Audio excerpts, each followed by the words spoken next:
The morning sun streamed through the large glass windows of Summit Industries, a mid-sized manufacturing firm known for its commitment to employee welfare.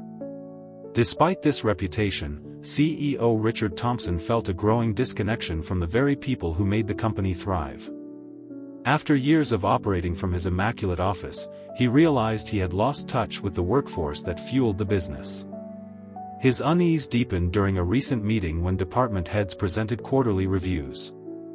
Among them was a quiet employee named Sarah Johnson. Unlike her more vocal colleagues, Sarah was reserved, but her work ethic was unmatched. She consistently volunteered for overtime and took on shifts others avoided. While managers praised her dedication, whispers circulated about her reasons for such relentless commitment. Richard couldn't shake the feeling that there was more to her story.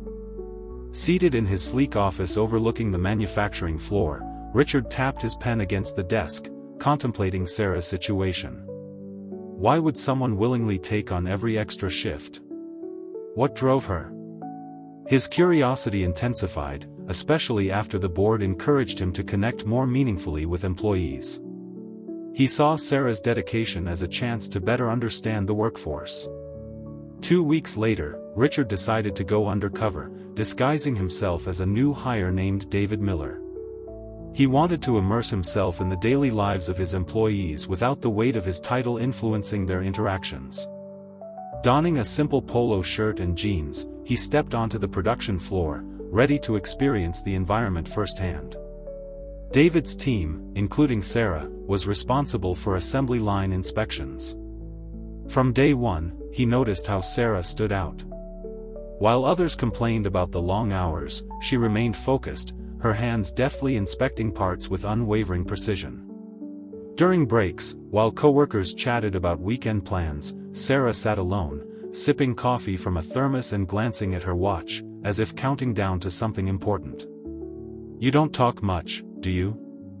David asked one afternoon, settling across from her in the break room.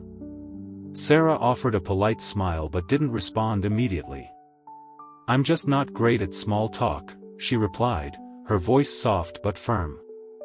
"Fair enough," he said, trying to keep the conversation light. "It's rare to see someone so focused. Most people drag their feet during overtime." She shrugged, her expression unreadable. "Some people work for paychecks, others work for something bigger." Those words lingered in David's mind long after their break ended. What was her something bigger? Days turned into weeks, and David began piecing together fragments of Sarah's life. She arrived early, left late, and rarely interacted with others. Her efficiency was unmatched, but her reluctance to engage made her a puzzle he couldn't solve. It wasn't until a rainy Friday evening that David's curiosity revealed the first piece of the mystery. Sarah had volunteered for yet another overtime shift, so he did the same, eager to learn more about her. As they clocked out together, Sarah's tension was palpable. She frequently checked her phone, her lips pressed into a thin line. Intrigued, David followed her discreetly, his heart pounding. Was he invading her privacy? He couldn't shake the feeling that he needed to understand her better. Sarah walked briskly through darkened streets, clutching a worn leather bag. She stopped at a pharmacy, emerging minutes later with a small bag of supplies. His curiosity deepened as she continued to a small, weathered house on the outskirts of town. From the street, David could see peeling paint and an overgrown yard. Sarah entered quickly, and he cautiously approached a side window to peek inside. What he saw froze him in place. Inside, Sarah was tending to an elderly woman in a wheelchair, her movements gentle and practiced. The woman's frail hands trembled as Sarah helped her sip water. On a nearby table, David noticed an array of medical supplies, bandages, medication bottles, and a blood pressure monitor. Sarah's voice, though muffled by the glass, radiated warmth and reassurance. Moments later, a young boy burst into the room, his backpack slung over one shoulder. Sarah greeted him with a tired but genuine smile, ruffling his hair before guiding him to a small kitchen table. She helped him unpack his books, patiently assisting with homework while keeping an eye on the elderly woman. It hit David like a freight train. Sarah wasn't just a dedicated employee, she was the lifeline for her family.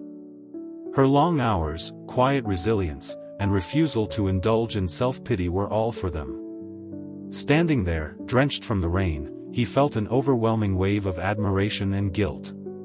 He had set out to uncover a mystery, but what he found was a woman bearing the weight of 2 lives with grace and strength. Determined to help, Richard knew his next steps would define not just Sarah's future but the kind of leader he wanted to be. However, helping her wouldn't be as simple as handing her money or offering a promotion. He needed a plan that would support her without diminishing her pride. The next morning, David arrived at the office with renewed purpose. He kept his demeanor casual as he worked alongside Sarah, observing her interactions with others. During their lunch break, he decided to probe gently, hoping to uncover more about her life. "You're really good at balancing everything, work, overtime, and life. It can't be easy," David remarked, sitting across from her. Sarah paused mid-sip, her eyes narrowing slightly. "It's just about prioritizing," she replied cautiously. "Everyone has their challenges." "True," David agreed, keeping his tone light. "But most people don't volunteer for extra shifts every chance they get. You must have a reason." For a moment, Sarah's guarded expression faltered. She glanced at her hands, contemplating how much to reveal. Finally, she said, "Sometimes it's easier to stay busy. Keeps your mind focused." David nodded, sensing the conversation had reached its limit. Instead of pressing her further, he focused on the bigger picture. If Sarah wouldn't accept direct help, he would create opportunities for her, subtle ways to lighten her load without drawing attention to her struggles. Over the next few days, Richard laid the groundwork for his plan. He approached the HR department, proposing a review of company policies on employee support under the guise of a new initiative to improve workplace well-being. The proposal was met with enthusiasm, aligning perfectly with the company's mission to prioritize employee welfare. At the same time, Richard researched local community organizations that could assist Sarah's family. He found a nonprofit offering in-home care for the elderly and another providing tutoring services for children. His goal was to ensure Sarah had access to support systems that would alleviate some of her burdens without making her feel singled out. As David continued working alongside Sarah, he noticed how her quiet strength influenced her colleagues, even if they didn't realize it. She led by example, inspiring those around her without seeking recognition. One evening, as they finished another long shift, David casually mentioned an upcoming company meeting. "They're rolling out some new policies," he said. "Supposedly, it's about making things better for employees." Sarah's expression remained neutral, but a flicker of interest crossed her face. "That would be nice," she replied. "Sometimes it feels like people forget what it's like to be on the floor." Richard realized how vital it was for leadership to remain connected to the workforce. This experience had changed him, and he vowed to ensure it would lead to meaningful change for everyone, starting with Sarah. The day of the company-wide meeting arrived, bringing a sense of anticipation. Employees filled the assembly hall, whispering about the changes to come. Sarah, standing near the back, felt the excitement in the air but focused on the responsibilities waiting for her at home.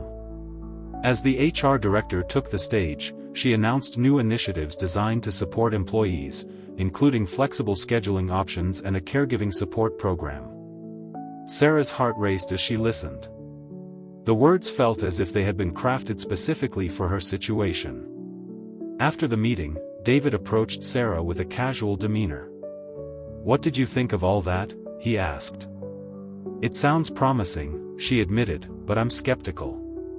These things often come with strings attached." "They're real, Sarah," David assured her. "You should look into the caregiving program. It could make things easier." In the days that followed, Sarah hesitated but ultimately scheduled a meeting with HR. There, she learned about the range of support available, from in-home care to financial relief.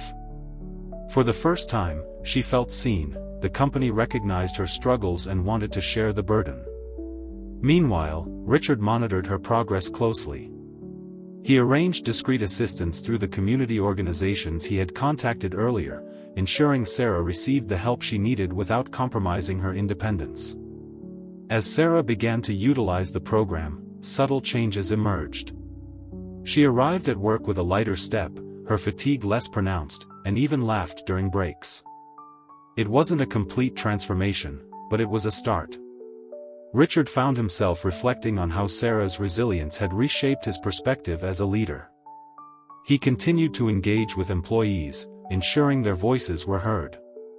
The changes he implemented became a cornerstone of Summit Industries' success, earning the company a reputation for putting people first. One day, as Sarah walked through the factory, a coworker stopped her.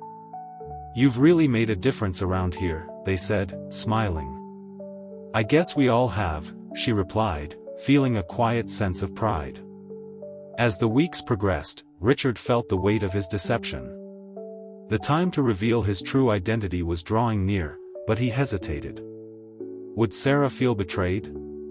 Would she understand his intentions? Finally, the day of the company-wide meeting arrived, and Richard prepared to address the employees. When he took the stage as Robert Thompson, the CEO, the room fell silent. He shared his experience going undercover, emphasizing the importance of understanding the challenges employees faced. "Sarah Johnson," he said, calling her out by name. "Your story inspired many of the changes we've made. Thank you for showing me what it truly means to lead with empathy." As applause erupted, Sarah felt a mix of emotions, anger, confusion, and a flicker of appreciation. After the meeting, she slipped away, seeking refuge in a quiet corner. When Richard approached her, he offered a sincere apology for not being honest. "I promise you, everything I did was with the best intentions," he said. "You used my life as a lesson," Sarah replied bluntly. "Do you have any idea how humiliating that was?" "I didn't mean for it to feel that way," he insisted. "Your story opened my eyes. The changes we've made are because of you."